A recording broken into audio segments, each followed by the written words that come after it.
میری بات اور ہے، میں صرف انہی لوگوں سے مذہب کی بات کرتا ہوں جن سے بہت بے تکلفی ہو چکی ہوتی ہے اور جن کے بارے میں مجھے یہ محسوس ہو کہ ان پر میری ترغیب اور تبلیغ کا اثر ہو سکتا ہے۔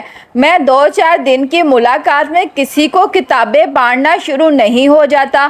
ہاشم مبین نے کہا، بابا ان سے میری دوستی 2-4 دن کی نہیں ہے، ہم کئی سالوں سے دوست ہیں۔ امامہ نے اعتراض کیا، ہاں مگر وہ دونوں سید ہیں اور دونوں کے گھرانے بہت مذہبی ہیں، تمہیں یہ بات ذہن میں رکھنی چاہیے تھی۔ میں نے تو صرف انہیں اپنے فرقے کے بارے میں بتانے کی کوشش کی تھی تاکہ ہمیں وہ غیر مسلم تو نہ سمجھیں۔ امامہ نے کہا، اگر وہ ہمیں غیر مسلم سمجھتے ہیں تو ہمیں بھی کیا فرق پڑتا ہے، وہ خود غیر مسلم ہیں۔ ہاشم مبین نے بڑی عقیدت سے کہا، وہ تو خود گمراہی کے راستے پر ہیں۔ بابا وہ کہہ رہی تھی کہ آپ کو غیر ملکی مشنز سے روپیہ ملتا ہے، NGOز سے روپیہ ملتا ہے تاکہ آپ لوگوں کو ہمارے فرقہ کا پیروکار بنائیں۔ ہاشم مبین نے تنفر سے گردن کو جھٹکا، مجھے صرف اپنی جماعت سے روپیہ ملتا ہے اور وہ بھی وہ روپیہ ہوتا ہے جو ہماری اپنی کمیونٹی اندرون ملک اور بیرون ملک سے اکٹھا کرتی ہے۔ ہمارے پاس اپنے روپے کی کیا کمی ہے، ہماری اپنی فیکٹریز نہیں ہے کیا؟ اور اگر مجھے غیر ملکی منشنز اور NGOز سے روپیہ ملے بھی تو میں بڑی خوشی سے لوں گا، آخر اس میں برائی کیا ہے؟ دین کی خدمت کر رہا ہوں، اور جہاں تک اپنے مذہب کی ترویج و تبلیغ کی بات ہے تو اس میں بھی کیا برائی ہے؟ اگر اس ملک میں عیسائیت کی تبلیغ ہو سکتی ہے تو ہمارے فرقے کی کیوں نہیں؟ ہم تو ویسے بھی اسلام کا ایک فرقہ ہے، لوگوں کو راہ ہدایت پر لانے کی کوشش میں مصروف ہیں۔ ہاشم مبین نے بڑی تفصیل کے ساتھ بتایا، مگر تم لوگوں سے اس معاملے پر بات مت کیا کرو، اس بحث مباحثے میں کوئی فائدہ نہیں ہوتا، ابھی ہم لوگ اقلیت میں ہیں، جب اکثریت میں ہو جائیں گے تو پھر اس طرح کے لوگ اتنی بے خوفی کے ساتھ اس طرح بڑھ بڑھ کر بات نہیں کر سکیں گے، پھر وہ اس طرح ہماری تذلیل کرتے ہوئے ڈریں گے، مگر فی الحال ایسے لوگوں کے منہ نہیں لگنا چاہیے۔ بابا آئین میں ہمیں اقلیت اور غیر مسلم کیوں قرار دیا گیا ہے؟ جب ہم اسلام کا ایک فرقہ ہیں تو پھر انہوں نے ہمیں غیر مسلم کیوں ٹھہرایا ہے؟ امامہ کو تحریم کی کہی ہوئی ایک بات یاد آئی، یہ سب مولویوں کی کارستانی تھی، اپنے اپنے مقاصد کے حصول کے لیے وہ سب ہمارے خلاف اکٹھے ہو گئے تھے، ہماری تعداد بھی زیادہ ہو جائے گی تو ہم بھی اپنی مرضی کے قوانین بنوائیں گے اور اس طرح کی تمام ترمیمات کو آئین میں سے ہٹا دیں گے۔ ہاشم مبین نے پرجوش انداز میں کہا، اور تمہیں اس طرح بیوقوفوں کی طرح کمرے میں بند ہو کر رونے کی کوئی ضرورت نہیں ہے۔ ہاشم مبین نے اس کے پاس سے اٹھتے ہوئے کہا، امامہ انہیں وہاں سے جاتے ہوئے دیکھتی رہی، تحریم کے ساتھ وہ اس کی دوستی کا آخری دن تھا اور اس میں تحریم سے زیادہ خود اس کا رویہ وجہ تھا۔ وہ تحریم کی باتوں سے اس حد تک دل برداشتہ ہوئی تھی کہ اب تحریم کے ساتھ دوبارہ پہلے جیسے تعلقات قائم رکھنا اس کے لیے مشکل ہو گیا تھا۔ خود تحریم نے بھی اس کی اس خاموشی کو پھلانگنے یا توڑنے کی کوشش نہیں کی۔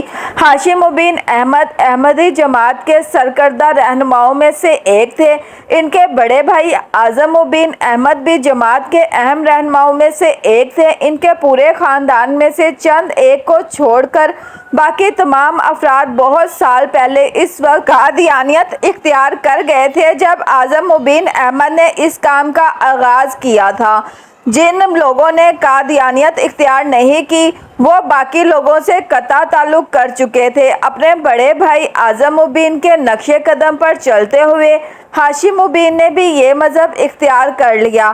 اعظم مبین ہی کی طرح انہوں نے اپنے مذہب کے فروغ اور تبلیغ کے لیے کام کرنا بھی شروع کر دیا۔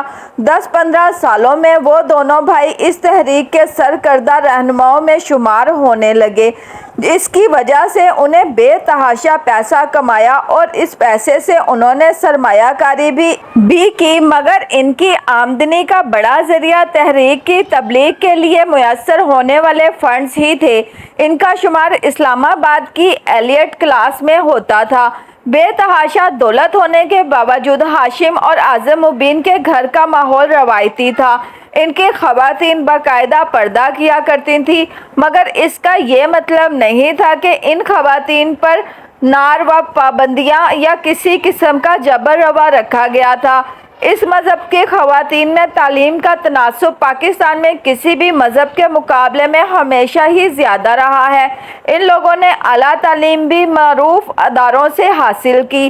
امامہ بھی اسی قسم کے ماحول میں پلی بڑھی تھی۔ وہ یقیناً ان لوگوں میں سے تھی جو منہ میں سونے کا چمچہ لے کر پیدا ہوتے ہیں، اور اس نے ہاشم مبین کو بھی کسی قسم کے مالی مسائل سے گزرتے نہیں دیکھا۔ یہی وجہ تھی کہ اس کے لیے تحریم کی یہ بات ناقابل یقین تھی کہ اس کے خاندان نے پیسہ حاصل کرنے کے لیے یہ مذہب اختیار کیا۔ غیر ملکی مشنز اور بیرون ملک سے ملنے والے فنڈز کا الزام بھی اس کے لیے ناقابل قبول تھا۔ وہ یہ بات اچھی طرح جانتی تھی کہ ہاشم مبین اس مذہب کی تبلیغ اور ترویج کرتے ہیں اور تحریک کے سرکردہ رہنماؤں میں سے ایک ہیں، مگر یہ کوئی خلاف معمول بات نہیں تھی۔ وہ شروع سے ہی اس سلسلے میں اپنے تایا اور والد کی سرگرمیوں کو دیکھتی آ رہی تھی۔ اس کے نزدیک یہ کام ایسا تھا جو وہ اسلام کی تبلیغ و ترویج کے لیے کر رہے تھے۔ اپنے گھر والوں کے ساتھ وہ کئی بار مذہبی اجتماع میں بھی جا چکی تھی اور سرکردہ رہنماؤں کے لندن سے سیٹلائٹ کے ذریعے ہونے والے خطبات کو بھی باقاعدہ سے سنتی اور دیکھتی آ رہی تھی۔ تحریم کے ساتھ ہونے والے جھگڑے سے پہلے اس نے کبھی اپنے مذہب کے بارے میں غور کرنے کی کوشش نہیں کی۔ اس کے لیے اپنا فرقہ ایسا ہی تھا جیسے اسلام کا کوئی دوسرا فرقہ۔ اس کی برین واش بھی اسی طرح کی گئی تھی کہ وہ سمجھتی تھی کہ صرف وہی سیدھے راستے پر تھے، بلکہ وہی جنت میں جائیں گے۔ اگرچہ گھر میں بہت شروع میں ہی اسے باقی بہن بھائیوں کے ساتھ یہ نصیحت کر دی گئی تھی کہ وہ بلا وجہ لوگوں کو یہ نہ بتائیں کہ وہ دراصل میں کیا ہے۔ اسکول میں تعلیم کے دوران ہی وہ یہ بھی جان گئی تھی کہ 1974 میں انہیں پارلیمنٹ نے ایک غیر مسلم اقلیت قرار دے دیا تھا۔ وہ سمجھتی تھی کہ یہ مذہبی دعووں میں آ کر کیا جانے والا ایک سیاسی فیصلہ ہے، مگر تحریم کے ساتھ ہونے والے جھگڑے نے اسے اپنے مذہب کے بارے میں غور کرنے اور سوچنے پر مجبور کر دیا۔ تحریم سے ہونے والے جھگڑے کے بعد اگر تبدیلی جو اس میں آئی تھی وہ اپنے مذہب کا مطالعہ تھا۔ تبلیغی مواد کے علاوہ، ان کتابوں کے علاوہ جنہیں اس مذہب کو ماننے والے مقدس سمجھتے تھے، اس نے اور بھی بہت سی کتابوں کا مطالعہ کرنا شروع کر دیا، اور بنیادی طور پر اسی زمانے میں اس کی الجھنوں کا آغاز ہوا۔ مگر کچھ عرصہ مطالعہ کے بعد اس نے ایک بار پھر ان الجھنوں اور اضطراب کو اپنے ذہن سے جھٹک دیا۔ میٹرک کے فوراً بعد اسجد سے اس کی منگنی ہو گئی۔ وہ اعظم مبین کا بیٹا تھا۔ یہ اگرچہ کوئی محبت کی منگنی نہیں تھی، مگر اس کے باوجود امامہ اور اسجد کی پسند اس رشتہ کا باعث بنی تھی۔ نسبت طے ہونے کے بعد اسجد کے لیے امامہ کے دل میں خاص جگہ بن گئی تھی۔ اپنی پسند کے شخص سے نسبت کے بعد اس کا دوسرا ٹارگٹ میڈیکل میں ایڈمیشن تھا، اور اسے اس کے بارے میں زیادہ فکر نہیں تھی۔ وہ جانتی تھی کہ اس کے باپ کی پہنچ اتنی ہے کہ اگر وہ میرٹ پر نہ بھی ہوئی تب بھی وہ اسے میڈیکل کالج میں داخل کروا سکتے ہیں، اور اگر یہ ممکن نہ ہوتا تو بھی وہ بیرون ملک جا کر میڈیکل کی تعلیم حاصل کر سکتی تھی۔ تم پچھلے کچھ دنوں سے بہت پریشان ہو، کوئی پرابلم ہے؟ وسیم نے اس رات امامہ سے پوچھا۔ وہ پچھلے کچھ دن سے بہت زیادہ خاموش اور الجھی نظر آ رہی تھی۔ نہیں، ایسی تو کوئی بات نہیں ہے، تمہارا وہم ہے۔ امامہ نے مسکرانے کی کوشش کی۔ خیر، وہم تو نہیں، کوئی نہ کوئی بات ہے ضرور، تم بتانا نہیں چاہتی تو اور بات ہے، وسیم نے سر جھٹکتے ہوئے کہا۔ وہ امامہ کے ڈبل بیڈ پر اس سے کچھ فاصلے پر لیٹا ہوا تھا اور وہ اپنی فائل میں رکھے نوٹس الٹ پلٹ کر رہی تھی۔ وسیم کچھ دیر اس کے جواب کا انتظار کرتا رہا، پھر اس نے ایک بار پھر اسے مخاطب کیا۔ میں نے ٹھیک کہا نا، تم بتانا نہیں چاہتی؟ ہاں، فی الحال بتانا نہیں چاہتی۔ امامہ نے ایک گہرا سانس لے کر اعتراف کیا۔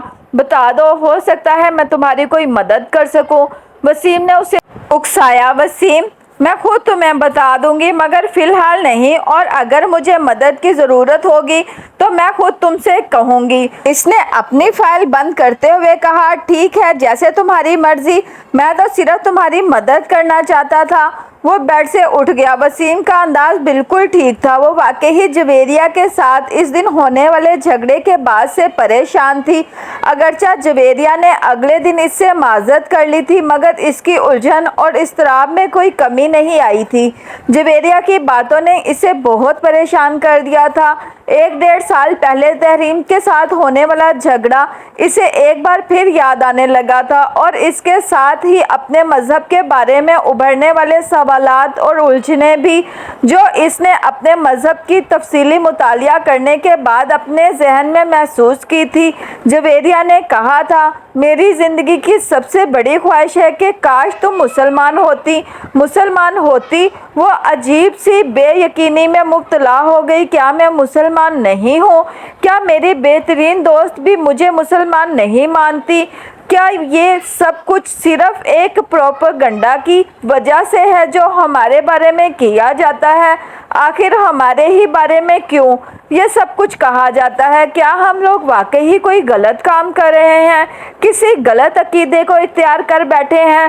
مگر یہ کیسے ہو سکتا ہے؟ آخر میرے گھر والے ایسا کیوں کریں گے، اور پھر ہماری ساری کمیونٹی ایسا کیوں کرے گی؟ اور شاید یہ ان سوالوں سے نجات پانے کی ایک کوشش تھی کہ ایک ہفتے بعد اس نے ایک بڑے عالم دین کی قرآن پاک کی تفسیر خریدی۔ وہ جاننا چاہتی تھی کہ ان کے بارے میں دوسرے فریق کا موقف کیا ہے۔ قرآن پاک کا ترجمہ وہ اس سے پہلے بھی پڑھتی رہی تھی مگر وہ تحریف شدہ حالت میں تھا۔ اسے اس سے پہلے اس بات کا یقین نہیں تھا کہ جو قرآن پاک وہ پڑھتے ہیں اس میں کچھ جگہوں پر کچھ تبدیلیاں کی گئی ہیں، مگر اس مشہور عالم دین کی تفسیر پڑھنے کے دوران اسے ان تبدیلیوں کے بارے میں معلوم ہو گیا جو ان کے اپنے قرآن میں موجود تھیں۔ اس نے یکے بعد دیگر مختلف فرقوں کے اداروں سے شائع ہونے والے قرآن پاک کے نسخوں کو خریدا۔ ان میں سے کسی میں بھی وہ تبدیلیاں نہیں تھیں جو خود ان کے قرآن میں موجود تھی، جبکہ مختلف فرقوں کی تفاسیر میں بہت زیادہ فرق تھا۔ جوں وہ اپنے مذہب اور اسلام کا تقابلی مطالعہ کرتی رہی، اس کی پریشانی میں اضافہ ہوتا رہا تھا۔ ہر تفسیر آخری نبی پیغمبر صلی اللہ علیہ وآلہ وسلم کو ہی ٹھہرایا گیا تھا۔ کہیں بھی کسی ذلی یا امتی نبی کا کوئی ڈھکا چھپا اشارہ بھی موجود نہیں تھا۔ مسیح موعود کی حقیقت بھی اس کے سامنے آ گئی تھی۔ اپنے مذہبی رہنما کی جھوٹی پیش گوئیوں میں اور حقیقت میں ہونے والے واقعات کا تضاد اسے اور بھی زیادہ چبھنے لگا تھا۔ اس کے مذہبی رہنما نے نبوت کا دعویٰ کرنے سے پہلے جن پیغمبر کے بارے میں سب سے زیادہ غیر مذہب زبان استعمال کی تھی وہ خود حضرت عیسیٰ علیہ السلام ہی تھے، اور بعد میں نبوت کا جھوٹا دعویٰ کرنے سے پہلے یہ بھی کہا تھا کہ حضرت عیسیٰ علیہ السلام کی روح کا حلول اس کے اندر ہو گیا ہے، اور اگر اس دعوے کی سچائی کو مان بھی لیا جاتا تو حضرت عیسیٰ علیہ السلام اپنے دوبارہ نزول کے بعد 40 سال تک زندہ رہتے، اور پھر جب ان کا انتقال ہوا تو اسلام پوری دنیا پر غلبہ پا چکا ہوتا۔ مگر ان رہنماؤں کی وفات کے بعد دنیا میں اسلام کا غلبہ تو ایک طرف، خود ہندوستان میں مسلمان آزادی جیسی نعمت کے لیے ترس رہے تھے۔ امامہ کو اپنے مذہبی رہنماؤں کی گفتگو کے اس انداز پر بھی تعجب ہوتا جو اس نے اپنی مختلف کتابوں میں اپنے مخالفین یا دوسرے انبیاء اکرام کے لیے اختیار کیا تھا۔ کیا کوئی نبی اس طرح کی زبان استعمال کر سکتا ہے جس طرح کی اس نبوت کے دعویٰ کرنے والے نے کی تھی؟ بہت غیر محسوس انداز میں اس کا دل اپنے مذہبی لٹریچر اور مقدس کتابوں سے اوچاٹ ہونے لگا تھا۔ پہلے جیسا اعتقاد اور یقین تو ایک طرف، اسے سرے سے ان کی صداقت پر شبہ ہونے لگا تھا۔ اس نے جویریہ سے یہ ذکر نہیں کیا تھا کہ وہ اب اپنے مذہب سے ہٹ کر دوسری کتابوں کو پڑھنے لگی تھی۔ اس کے گھر میں بھی کسی کو یہ اندازہ نہیں ہوا کہ وہ کس قسم کی کتابیں گھر لا کر پڑھ رہی تھی۔ اس نے انہیں اپنے کمرے میں بہت حفاظت سے چھپا کر رکھا ہوا تھا۔ صرف ایک دن ایسا ہوا کہ وسیم اس کے کمرے میں آ کر اس کی کتابوں سے کوئی کتاب ڈھونڈنے لگا، وسیم کے ہاتھ سب سے پہلے قرآن پاک کی وہی تفسیر لگی تھی اور وہ جیسے دم بخود رہ گیا تھا۔ یہ کیا ہے امامہ؟ اس نے مڑ کر تعجب سے پوچھا۔ امامہ نے سر اٹھا کر اسے دیکھا اور دھک سے رہ گئی۔ یہ قرآن پاک کی تفسیر ہے، اس نے ایک دم اپنی زبان میں ہونے والی لڑکھڑاہٹ پر قابو پاتے ہوئے کہا۔ میں جانتا ہوں، مگر یہ یہاں کیا کر رہی ہے؟ کیا تم اسے خرید کر لائی ہو؟ وسیم نے بڑی سنجیدگی کے ساتھ پوچھا۔ ہاں، میں اسے خرید کر لائی ہوں، مگر تم اتنا پریشان کیوں ہو رہے ہو؟ بابا کو پتہ چلے گا تو وہ کتنا غصہ کریں گے، تمہیں اندازہ ہے؟ ہاں مجھے اندازہ ہے، مگر مجھے یہ کوئی اتنی قابل اعتراض بات نظر نہیں آتی۔ آخر تمہیں اس کتاب کی ضرورت کیوں پڑی؟ وسیم نے کتاب وہیں رکھ دی۔ کیونکہ میں جاننا چاہتی ہوں کہ دوسرے عقائد کے لوگ آخر قرآن پاک کی کیا تفسیر کر رہے ہیں، ہمارے بارے میں قرآن کے حوالے سے ان کا نقطہ نظر کیا ہے؟ امامہ نے سنجیدگی سے کہا۔ وسیم پلکیں جھپکائے بغیر اسے دیکھتا رہا۔ تمہارا دماغ ٹھیک ہے؟ میرا دماغ بالکل ٹھیک ہے، امامہ نے پرسکون انداز میں کہا۔ کیا برائی ہے اگر میں دوسرے مذاہب کے بارے میں جانوں اور ان کے قرآن پاک کی تفسیر پڑھوں؟ ہمیں اس کی ضرورت نہیں ہے، وسیم نے ناراضی سے کہا۔ تمہیں ضرورت نہیں ہوگی، مجھے ضرورت ہے، امامہ نے دو ٹوک انداز میں کہا۔ میں آنکھیں بند کر کے کسی بھی چیز پر یقین کی قائل نہیں ہوں، اس نے واضح الفاظ میں کہا۔ تو یہ تفسیر پڑھ کر تمہارے شبہات دور ہو گئے ہیں؟ وسیم نے طنزیہ لہجے میں پوچھا۔ امامہ نے اسے سر اٹھا کر دیکھا۔ پہلے مجھے اپنے اعتقاد کے بارے میں شبہ نہیں تھا، اب ہے۔ وسیم اس کی بات پر بھڑک اٹھا۔ دیکھا، اس طرح کی کتابیں پڑھنے سے یہی ہوتا ہے۔ میں اسی لیے تم سے کہہ رہا ہوں کہ تمہیں اس طرح کی کتابیں پڑھنے کی کوئی ضرورت نہیں ہے، ہمارے لیے ہماری اپنی کتابیں کافی ہیں۔ میں نے اتنی تفاسیر دیکھی ہے، قرآن پاک کے اتنے ترجمے دیکھے ہیں، حیرانی کی بات ہے وسیم، کہیں بھی ہمارے نبی کا ذکر نہیں ہے۔ ہر تفسیر میں احمد سے مراد محمد صلی اللہ علیہ وآلہ وسلم کو ہی لیا جاتا ہے، ہمارے نبی کو نہیں، اور اگر کہیں ہمارے نبی کا ذکر ہے بھی تو نبوت کے ایک جھوٹے دعوے دار کے طور پر۔ امامہ نے الجھے ہوئے انداز میں کہا۔ یہ لوگ ہمارے بارے میں ایسی باتیں نہیں کریں گے تو اور کون کرے گا؟ ہمارے نبی کی نبوت کو مان لیں گے تو ہمارا اور ان کا تو اختلاف ہی ختم ہو جائے گا، یہ کبھی اپنی تفاسیر میں سچ نہیں شائع کریں گے، وسیم نے تلخی سے کہا۔ اور جو ہماری تفسیر ہے، کیا ہم نے سچ لکھا ہے اس میں؟ کیا مطلب؟ وسیم ٹھٹکا۔ ہمارے نبی دوسرے پیغمبروں کے بارے میں غلط زبان کیوں استعمال کرتے ہیں؟ وہ ان لوگوں کے بارے میں اپنی بات کرتے ہیں جو ان پر ایمان نہیں لائے، وسیم نے کہا۔ جو ایمان نہ لائے، کیا اسے گالیاں دینی چاہیے؟ ہاں، غصہ کا اظہار تو کسی نہ کسی صورت میں ہوتا ہے، وسیم نے کندھے جھٹکتے ہوئے کہا۔ غصے کا اظہار یا بے بسی کا؟ امامہ کے جملے پر وہ دم بخود اسے دیکھنے لگا۔